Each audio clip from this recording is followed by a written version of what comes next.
बिस्मिल्लाहिर्रहमानिर्रहीम। अस्सलाम वालेकुम। चाइना के सदर शी जिनपिंग ने अपनी फौजों को जंग के लिए तैयार रहने का हुक्म दे दिया है और LAC पर कई हजार नए फौजी दस्ते चाइना ने तैनात कर दिए, रवाना कर दिए हैं।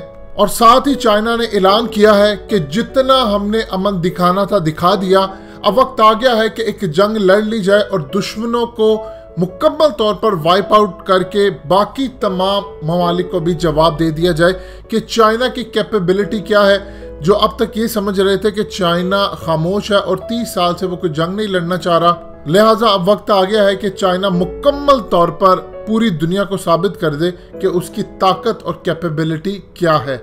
मजीद डिस्कस करने से पहले इस वीडियो को लाइक करें, हकीकत टीवी को सब्सक्राइब करें और बेल आइकन पर जरूर क्लिक करें। देखिए, आपको हकीकत टीवी तफसीली बता चुका उनका जो एक हथियार इन्होंने इस्तेमाल किए थे, ये आपकी स्क्रीन पर मनाजिर भी चल रहे हैं। दोबारा चाइना की जो फौजें आई थी, इन्होंने असल में इंडिया को ट्रैप करना था। ये जो ट्रैप करना चाहते थे इन्होंने कर लिया। ये जो हथियार लेकर आए ये इतने ज्यादा खतरनाक हथियार है, ग्वांडाओ इसको कहते हैं। तफसीली आपको बता चुका है हकीकत टीवी वीडियोस के अंदर कि असल में ये करना क्या चाह रहे थे। ये इतने खतरनाक हथियार है, कुंग-फू के अंदर इस्तेमाल होते हैं। अब चाइना की जितनी फौजी आई थी, 70-80 के करीब जो लोग थे, उन्होंने 300-400 भारतीय फौजियों को पूरी तरह मारना था। उनके दो प्लान थे, एक तो उनको मार दिया जाए और अगर ऐसी सूरत हाल हो तो जाहिर सी बात है इंडिया अपनी सर्वाइवर के लिए कोई गोली चलाएगा। जो गोली चलाए या कुछ भी करे तो 45 साल मुआहदा टूट जाएगा। देखिए, चाइना और इंडिया के दरमियान जो मुआहदा था कि बारूद वाले हथियार नहीं चलेंगे, यानी आप कोई भी डंडे, सोटे, लाठियां कुछ भी आप यूज कर सकते हैं हिफाजत के लिए, लेकिन इस तरह के हथियार नहीं चलेंगे। अब हुआ यूं कि जब चाइना की फौजें गई, इतने खतरनाक हथियार देकर इंडियन फौजियों की तो चीखें निकल गई। उन्होंने हवा में गोलियां चला दी। जब उन्होंने गोलियां चला दी तो मुआहदा खत्म हो गया और चाइना ने भी उसका रिप्लाई किया। लेकिन अब ये फर्क नहीं पड़ता कि गोली पहले किसने चलाई, इंडिया ने चलाई, चाइना ने चलाई, फर्क ये नहीं पड़ता। अब मामला ये है कि आप एक मुआहदा खत्म कर चुके हैं। अब उस तमाम सूरत हाल के अंदर चाइना यही चाहता था कि एक दफा ये मुआहदा इंडिया की जानिब से खत्म हो। उन्होंने इसकी तमाम फुटेजेस, तमाम वीडियोस उनके पास मौजूद है। वो जब चाहेंगे इसको रिलीज करके पूरी दुनिया को दिखा देंगे कि देखिए असल में इन्होंने ये किया। आपको याद होगा कुछ अर्सा पहले जब उन्होंने भारतीय फौजियों को मारा, उनको बांधने और उनको सब कुछ करने की जो वीडियो और फुटेजेस थी वो उन्होंने लेटर ऑन रिलीज कर दी। चाइना ने जब रिलीज की तो इंडियन मीडिया को समझ ही नहीं कि उनके साथ हुआ क्या है। इस वक्त चाइना ने उनके सदर की जानिब से जब जंग का हुक्म हो गया है तो उन्होंने HQ-9 अपने जो एंटी क्राफ्ट मिसाइल सिस्टम है वो S-300 और उसके अलावा American US patriot anti craft missile system, ये तमाम के तमाम करीबन 300 किलोमीटर की रेंज में तैनात कर दिए हैं।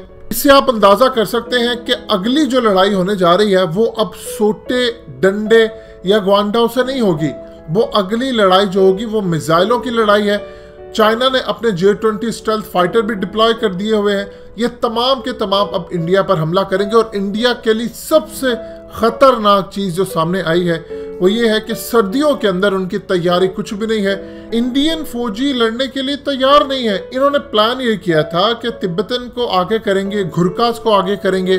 तिब्बतन तो शायद लड़ पड़े, लेकिन घुरकास चूंकि नेपाल का उन पर इन्फ्लुएंस है, अब वो शायद लड़ने के लिए तैयार नहीं होंगे। इस सूरत हाल में जो चाइना के सदर ने अपनी कौम को यकीन दहानी करवाई है, उन्होंने कहा है कि आप बेफिक्र हो जाएं, हम पूरे चाइना को यकीन दहानी करवाते हैं कि 1 इंच हमारी टेरिटरी इंडिया के हाथ में नहीं जाएगी।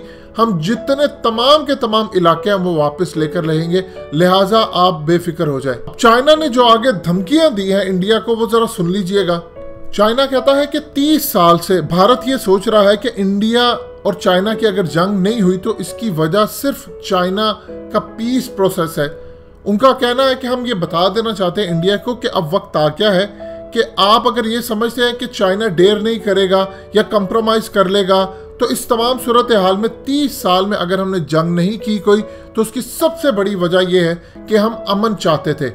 जब से चाइना 1949 से आज़ाद हुआ है, जितनी भी जंगें हमने लड़ी हैं वो हमारे मुखालफों की मिसकैलकुलेशन के बायस थी। वो समझते थे कि चाइना कुछ भी नहीं कर पाएगा, उन्होंने अंडर एस्टिमेट कर दिया। इसी तरह इंडिया ने 1962 की जंग से पहले अंडर एस्टिमेट कर दिया था चाइना को। वो समझते थे कि हम चाइना पर काबू पा लेंगे, लेकिन इंडिया को ना उस वक्त कोई खौफ था और उनको अंदाजा नहीं था कि वो चाइना की टेरिटरी हासिल करने जा रहे हैं तो उनके साथ क्या हाल होगा। फिर जो चाइना ने इंडिया के साथ 1962 में किया, सारी दुनिया जानती है फिर क्या उनको हैवी प्राइस पे करना पड़ी। हमने अपने इलाके वापस लिए। अब वक्त आ गया है कि 1962 को दोबारा रिपीट किया जाए और इंडिया को वही सबक सिखाया जाए।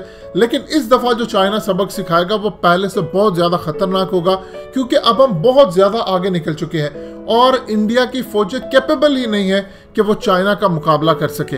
अगर इंडिया की फौजों ने किसी भी सूरत मामले को एस्केलेट करने की कोशिश की तो हम इंडियन आर्मी को बता देना चाहते हैं कि हम पूरे का पूरा उनका सफाया कर डालेंगे। यानी आप अंदाजा कर लीजिए, ओपनली अब उन्होंने धमकी दी है। पहले भी उन्होंने ओपनली जब धमकी दी थी राजनाथ सिंह के साथ, उनके मिनिस्टर ने यहां तक बात की थी कि अगर 50,000 भारतीय फौजियों को कुछ हुआ या उनकी जान गई तो जिम्मेदार आप होंगे। अब उन्होंने कहा कि अगर चाइना के खिलाफ इंडिया की फौजों ने कोई एस्केलेट मामला करने की कोशिश की तो उनको वाइप आउट कर दिया जाएगा, यानी उनका सफाया कर दिया जाएगा। फिर उन्होंने कहा कि इंडिया की फौजों ने अपनी कौम को बताया कि उनके 20 सोल्जर्स मरे थे, यानी जो पिछले हालिया चंद महीने पहले क्लैशेस हुए। लेकिन उन्होंने ये नहीं बताया कि सर्दी से वहां कितने ज्यादा इंडियंस फौजी मर गए जो कि जख्मी थे। यानी ये अब नई डेवलपमेंट चाइना की जानिब से है। आहिस्ता आहिस्ता वो अपने पत्ते फेंक रहे हैं। फिर उनका कहना है कि चाइना की फौजों के साथ इंडिया का दूर दूर तक मैच कोई पड़ता ही नहीं है। फिर उसके बाद उनका कहना है कि चाइना के अंदर थिंक टैंक्स, एक्सपर्ट्स अब ये राय रखते हैं कि चाइना को अब वक्त आ गया है कि एक जंग कर लेनी चाहिए और इस जंग के नतीजे में दुश्मन को जो सबक मिलेगा उसके बाद बाकी तमाम कंट्रीज को पता चल जाएगा कि चाइना कितनी बड़ी ग्रेट पावर है।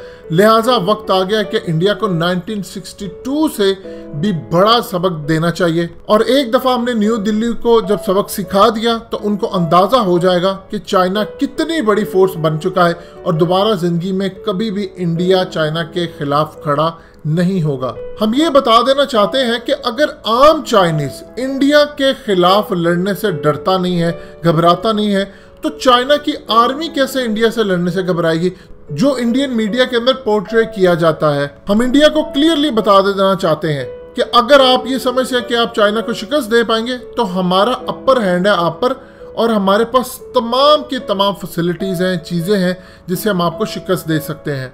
लिहाजा किसी गलत फहमी में ना रहना कि आप चाइना को हरा देंगे।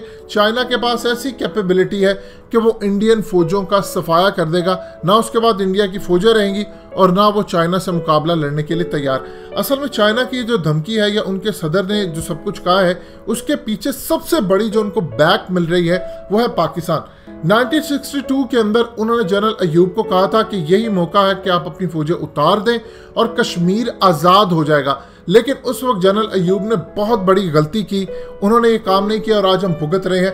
लेकिन इस दफा जो मामला तय हुआ है, चाइना की पाकिस्तान के साथ पहले से कमिटमेंट है कि अगर जंग होती है तो आप फौजें कश्मीर में उतारेंगे, सियाचिन में आएंगे और हर जगह से आएंगे। दोनों फ्रंट से जब लड़ाई होगी तो हम इंडिया को पिछाड़ देंगे, कश्मीर भी आज़ाद हो जाएगा और उसके अलावा इंडिया की 7 रियासतें भी टूट जाएंगी। लिहाजा अब इंडिया इस पोजीशन में नहीं है कि वो किसी भी सूरत मुकाबला कर सके चाइना और पाकिस्तान का, और इंशाल्लाह बड़ा मार्का सर पर खड़ा है। दोस्तों, हकीकत टीवी को सब्सक्राइब करना मत भूलिए, वीडियो को लाइक करें, शेयर करें और कमेंट सेक्शन में अपनी राय का इजहार जरूर करें।